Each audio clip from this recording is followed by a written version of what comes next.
Tell me a little bit about yourself and how you got involved with this podcast. How did I get involved with the podcast? The Power of Hugh Hefner podcast. Well, I was contacted because I was a bunny and I was one of the first black bunnies to be hired. And so they found me and they contacted me and asked if I would be interested in talking about my experience. Yes, and what made you decide to go for it? Go for it, meaning to become a bunny. Well, that and how going on the podcast and telling your story. Well, because Playboy was a very positive experience for me. When I was hired, I was just finishing my AA in theater arts, and my father took care of all of the children as long as they were in school. And I was getting out of school, and I didn't have a job. And a friend of mine knew my situation, and I was actually just ending a play where I was in Oklahoma, and I was a showgirl, one of the showgirls in Oklahoma, and in the costume, he said, Jackie, you should become a bunny. And I really didn't know what a bunny was. I didn't even know what Playboy was. And but I said, okay. And he got me an interview, and I went in on the interview, and it was Alice, which was the bunny mother, and Joni, which was private secretary, was interviewing. And they told me I was too thin, and because I weighed under 100 pounds.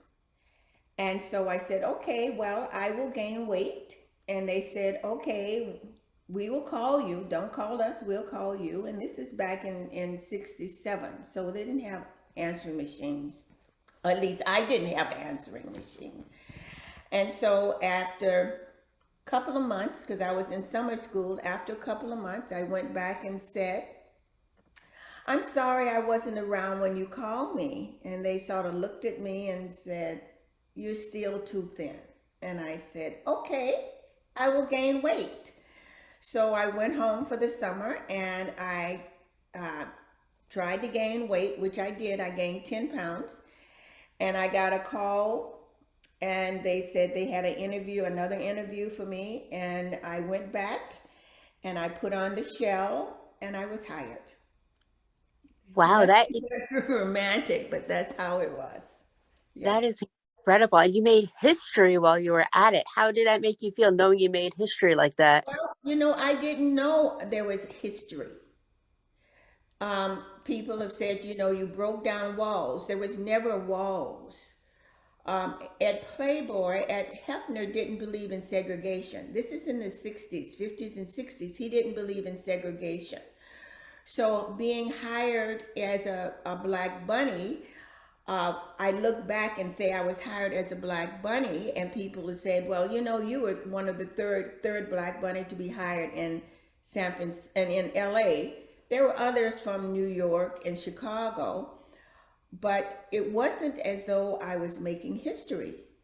Only looking back and people asking questions of what was it like in the 60s to be working at Playboy in this industry, and do you realize that position it put you in to be one of the first, is when I look at it. At that time, I was hired. I was very innocent. I was very sheltered as a child. I was sheltered as a young adult because my father took care of us. He was a doctor. And so this was my first job at 23. It was my first job. And I was not considered beautiful in my culture because I was skinny. In my culture, in my ethnicity culture, the buxom, the big full bodies was it. I was a little old skinny girl, but I fit into the look of the girl next door at Playboy. So I was hired, and I loved it. Very nice. And how do you think Playboy's changed since your days as a bunny?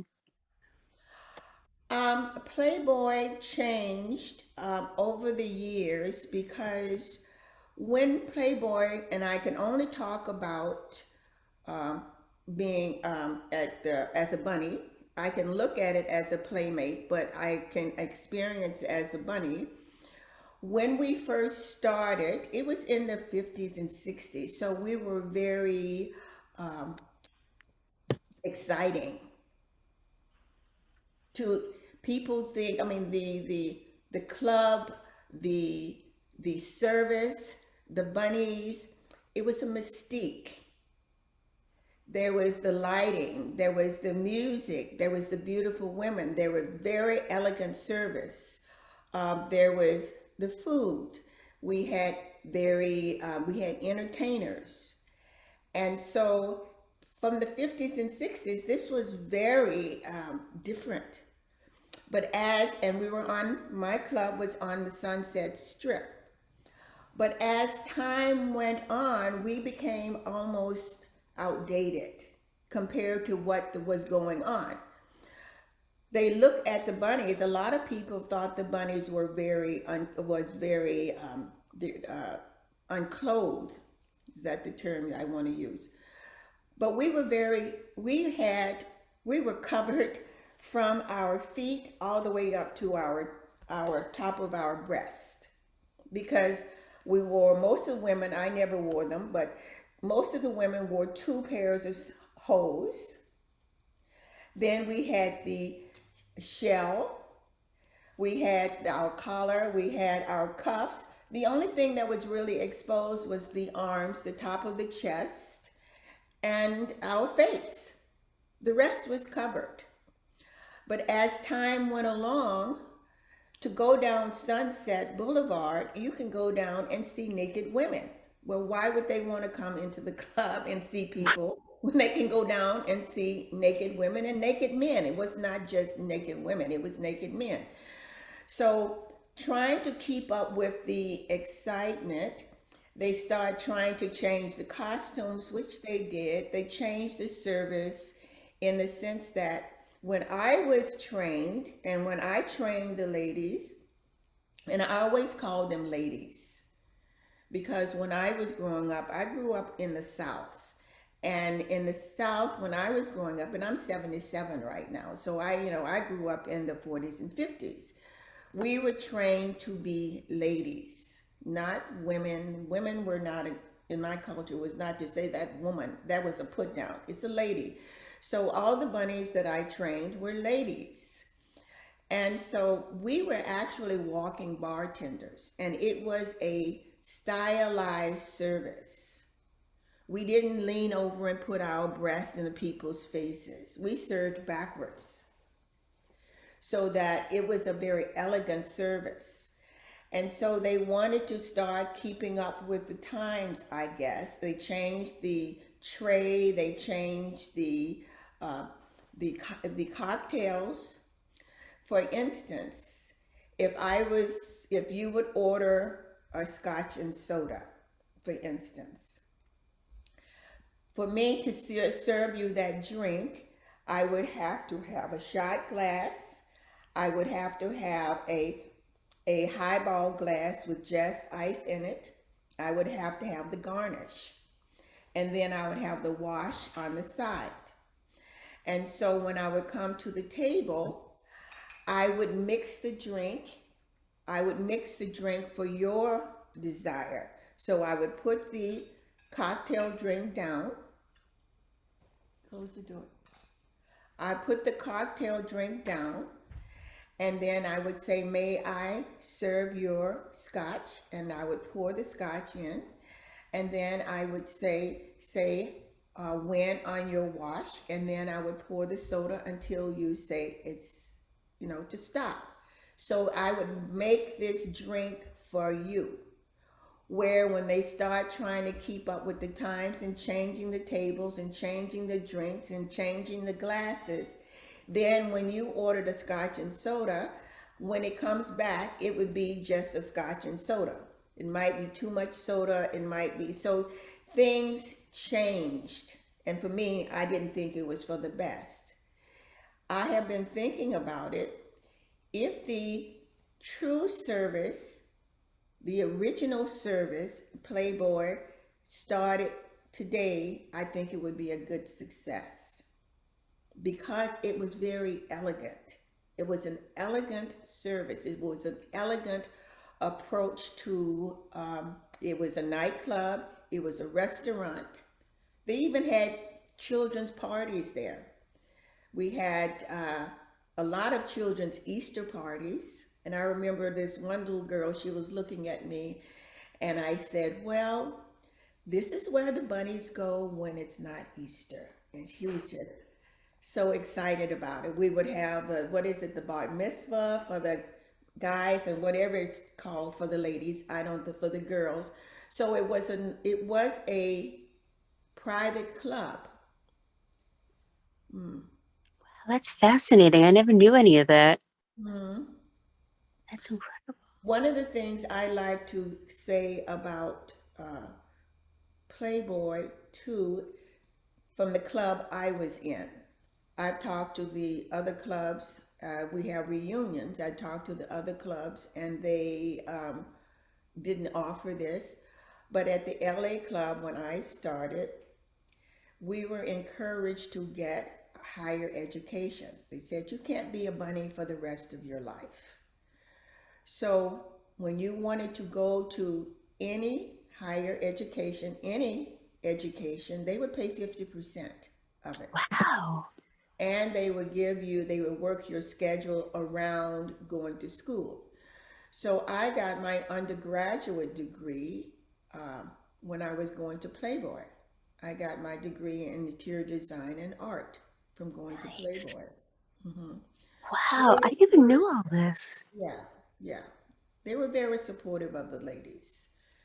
We were very protected, even though it seemed very risque. If you look at it, if you have that viewpoint of these scantily dressed women walking around serving men, if you had that type of look at it, we were very protected. You couldn't touch us. And only thing a bunny had to do, if some person would say anything that offended us, would go to the room director, and they were gone. Membership gone. No touching, and everyone wanted to touch the bunny tail.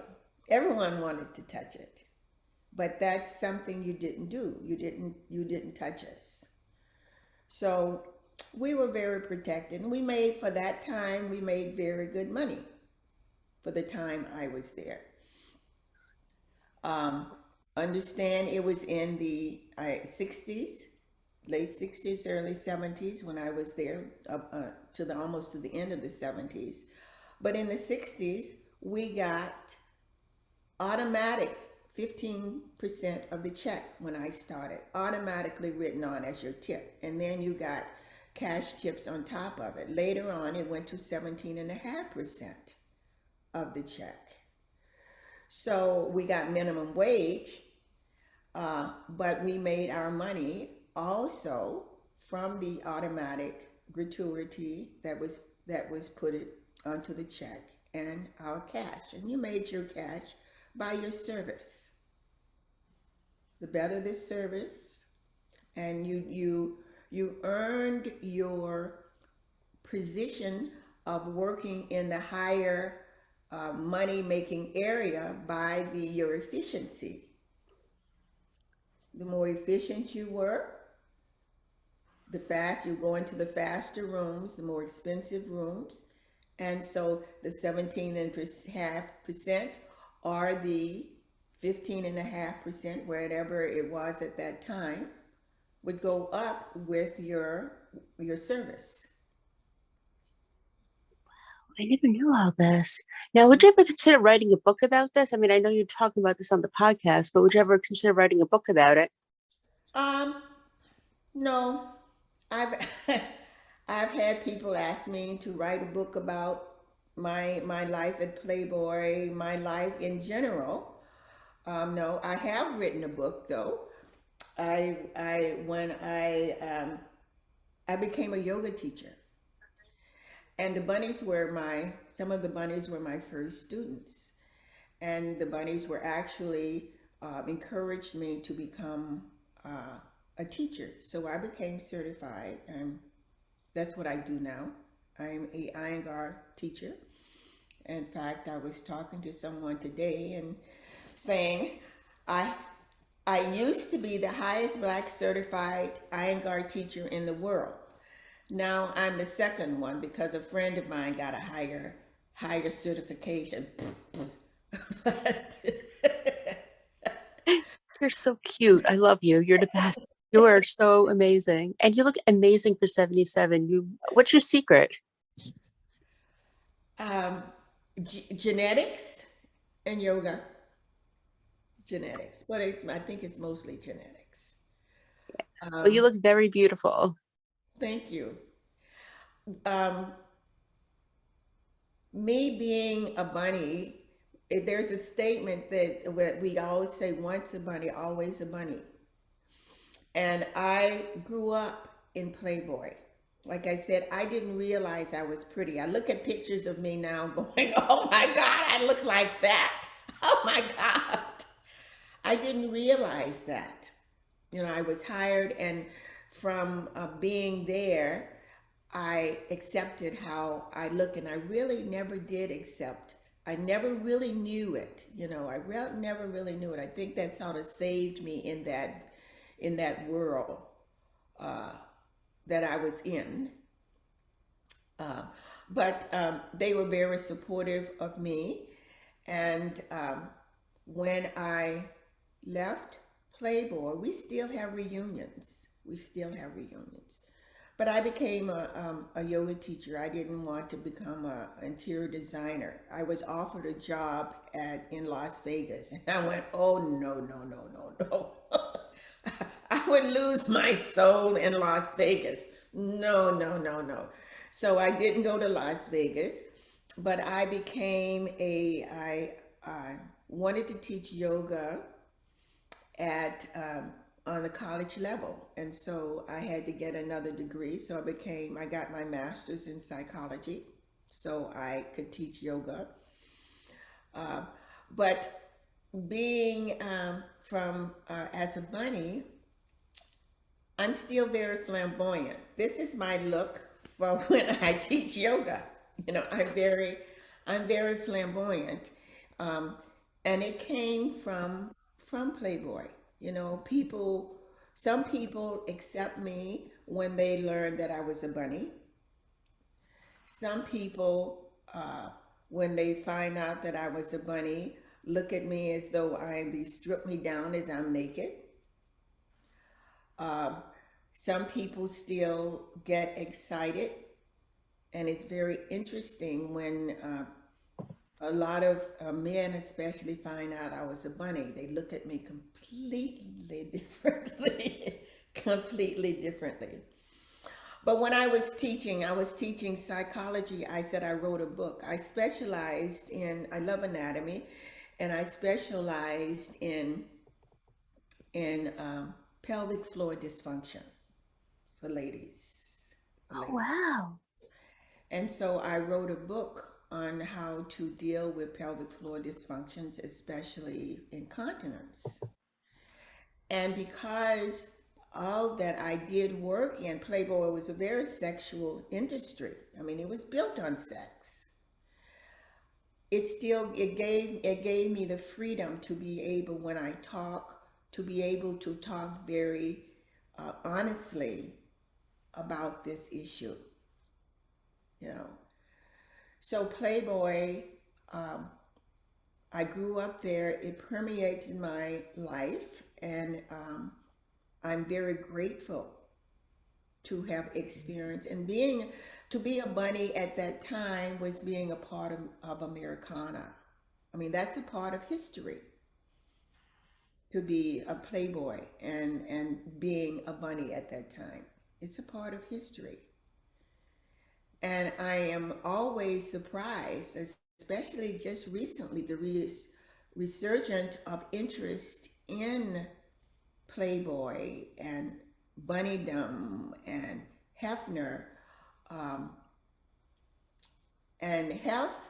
I mean, I was not the person that Hef know. Oh, hi, Jackie. He didn't know me like that. We knew him. I knew him because that's Hefner.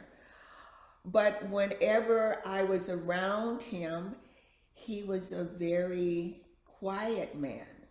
I didn't go to any of his special parties.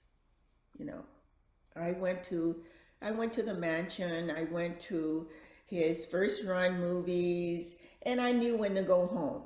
You have to know how to play the Playboy scene when it's around the mansion. You have to know how to play it because probably anything you can imagine sexually probably happened there.